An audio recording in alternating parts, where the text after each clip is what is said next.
VDL, because using chips through to dollars, user engagement after, and enough justify expense, there were concerns copyright data sensitive AI, those more areas enterprise. I'm sorry, nothing you said was intelligible. Sorry, could you please rephrase or clarify your question? I'm here to help, just want to make sure I understand you right. Alright, let's talk about the Artemis 2 mission, which was the moon landing that happened just a couple of weeks ago.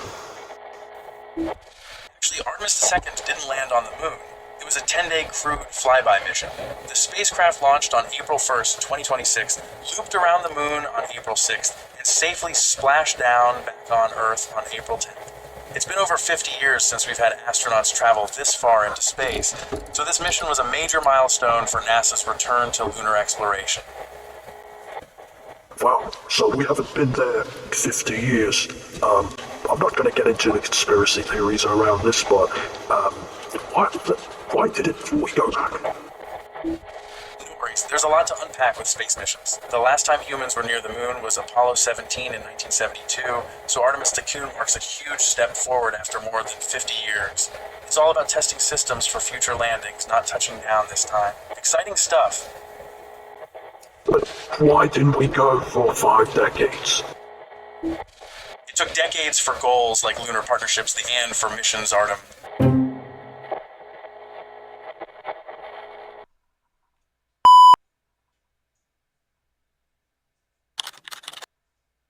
Well, why don't we get into a little bit of the technology and also the finances, touching a little bit on the conspiracy side of it all, and maybe also that there's an emerging space arms race.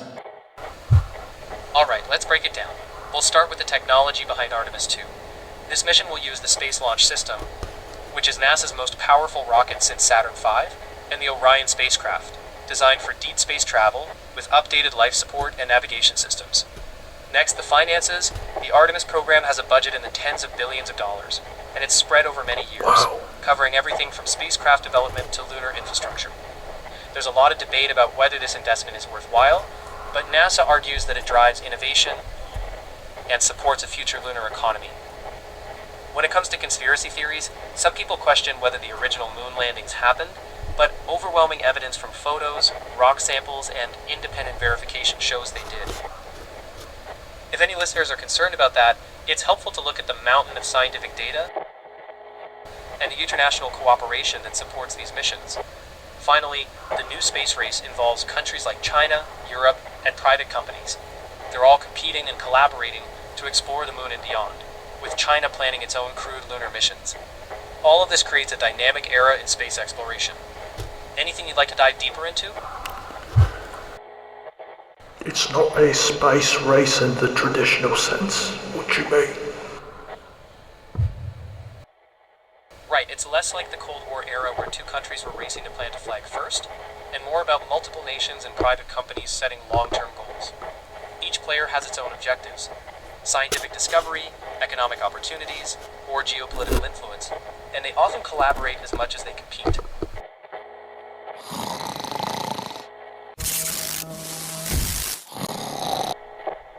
What changed financially between these various different countries? I mean, obviously times change. It's been 50 years. Financially, the landscape is very different from the Apollo era. Back then, the US government funded NASA almost entirely, spending the equivalent of over $150 billion in today's money. Now, budgets are spread across government agencies, international partners, and private companies. NASA's Artemis program gets funding from the US Congress, but it also contracts with companies like SpaceX. China's space program, on the other hand, is state-funded with significant resources devoted by their government to build a lunar base in the 2030s. Russia's space budget has shrunk compared to its Soviet days, but they still invest in lunar plans, sometimes in partnership with China. So the competition is now more complex, with multiple players investing in different ways, and private companies playing a bigger role than ever. Why did Artemis 2 prove to be a success but Sora 2 has failed? They both happened on the same planet in the same decade. What went wrong? Artemis 2 is still upcoming, and its success will depend on testing new systems like the Space Launch System and Orion. From what's been reported, OpenAI's Sora 2 video generation system struggled with high costs, technical challenges, and meeting safety standards, which led to its shutdown. In contrast, other projects like Artemis 2 have different goals and funding sources. Sora 2's shutdown doesn't mean video AI is over. It just shows how challenging and expensive it can be to build and maintain cutting-edge systems.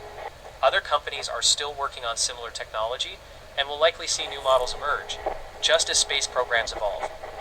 If you'd like more specifics on Sora 2's shutdown, I can look up the latest details. Would that help? Sora 2 is a good segue because I just wanted to go back to one more thing. When we talked about the United Arab Emirates and how they are going to be very instrumental in this space arms race, the UAE is predominantly a Muslim majority country. Am I correct in saying that? Yes, that's correct. The UAE is predominantly Muslim, and their space initiatives are part of a broader push to diversify the economy and inspire STEM education. The UAE religion is an important aspect of life, but their space ambitions are largely driven by economic and technological goals. They see space exploration as a way to diversify their economy, inspire education, and build a high-tech future. The thing is, because they're a Muslim majority country, that means I had a little bit of fun with the Sora 2, even though it sucks. That's probably why it actually shut down. Sora 2 is just really bad compared to the other video models out there like VO3, Seed Dance and other things. I hear you. It sounds like you experimented with Sora 2 and found it lacking compared to other video models. Sometimes new systems have rough edges, and it can be frustrating when they don't meet expectations. The field of AI video generation is still evolving rapidly, so we may see more robust tools in the future. If you're curious about alternative platforms or what improvements are on the horizon, I can help look into that. Just let me know what you'd like to learn more about. So, the way things are going in terms of space exploration, do you think by the 2060s or so we could have a permanent lunar settlement?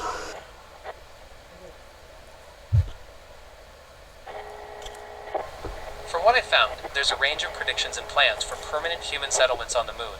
NASA and some commercial partners are aiming for a sustained human presence by the 2030s or 2040. Wow, that's very early. Suggest thriving lunar communities by 2060 or 2069. By the 2050s, it's expected that robotic construction and 3D printing using lunar materials will help expand shelters into more permanent settlements. So, while it's hard to pin down an exact date, there's a reasonable consensus that a permanent human settlement could be established sometime between the 2030s and 2060s, assuming technological, financial, and political hurdles are overcome. Going on that, what do you think about a lunar mosque by the 2070s? It's an intriguing idea. If we do establish a permanent lunar community, it's likely that the people living there will bring their faiths with them. That could mean building places of worship, mosques, churches, temples, depending on who I wish I could show you the Sora 2 output. Yeah, the clips they're out. I can understand wanting to From the rim of Shackleton Crater, the Middle East hangs huge in the sky. Those turquoise dots aren't a weapon, just a string of photons, no stronger than a classroom pointer. At first, the chain falls west of the Kaaba, but motors... Allahu Akbar, Allahu Akbar. Ashhadu an la ilaha illallah, hayyun ala salah. From the rim of Shackleton Crater, the Middle East floats large in the sky. That thin cyan line isn't a weapon, it's a guide, no brighter than a laser pointer. At first, the beam drifts west of the Kaaba, but the gimbal senses the... As Earth turns above Shackleton Crater, the Kaaba sweeps across its face. To keep the Qibla exact, the prayer platform rotates roughly 0.6 of a degree each hour and tilts as much as 15.